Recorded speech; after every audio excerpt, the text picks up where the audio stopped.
Bonjour, aujourd'hui on va s'intéresser au couple de prénoms, c'est-à-dire un couple qui va porter le même prénom, qu'il soit au masculin ou au féminin, ou vraiment le même prénom au niveau sonorité. Exemple, Julie et Julien. Donc là on a le Julien qui a été féminisé en Julie, mais ça peut être aussi Frédéric, masculin et féminin, des Claude, c'est aussi bien masculin que féminin, et là au niveau sonorité c'est exactement la même chose, il n'y a pas de différence. Donc en psychogénéalogie, il faut savoir que si vous êtes en couple avec une personne qui s'appelle comme vous, c'est ce qu'on appelle un couple de jumeaux symboliques par le prénom. Et il peut y avoir une problématique. Pourquoi? Parce que, tout simplement, on ne peut pas se mettre en couple avec son frère ou sa sœur jumelle. C'est ce qu'on appelle de l'inceste.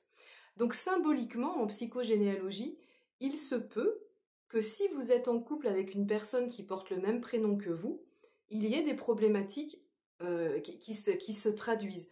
Ça peut être un conflit, parce que souvent entre frères et sœurs, il y a conflit, il y a de la jalousie.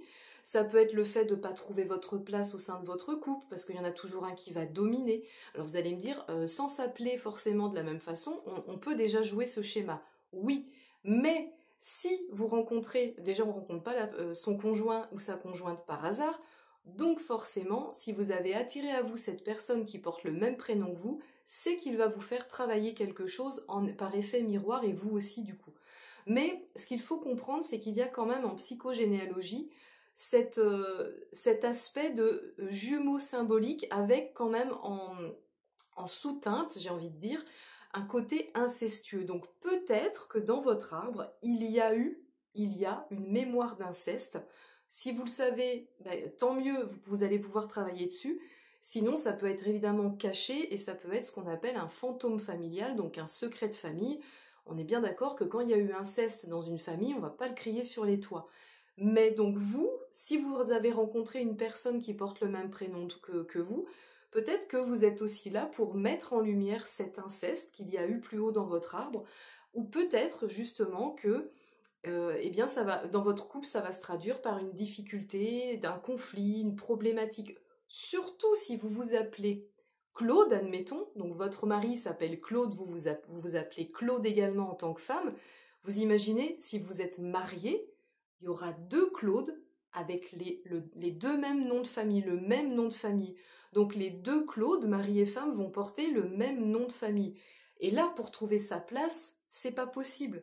Il y en a forcément un qui va prendre le dessus et pour effacer l'autre. Et tout ça se fait souvent de façon inconsciente.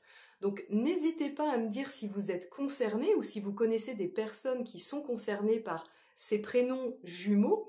Et puis si oui, est-ce que du coup c'est un couple heureux? Est-ce qu'ils arrivent à s'en sortir? Est-ce que vous savez s'il y a eu des mémoires d'inceste dans leur arbre ou pas? Alors évidemment, si tout cela est intime, n'hésitez pas à m'envoyer un mail en privé plutôt que dans le chat sous la vidéo. J'y répondrai avec grand plaisir, j'aime beaucoup recevoir vos mails, j'aime beaucoup échanger, donc n'hésitez vraiment pas.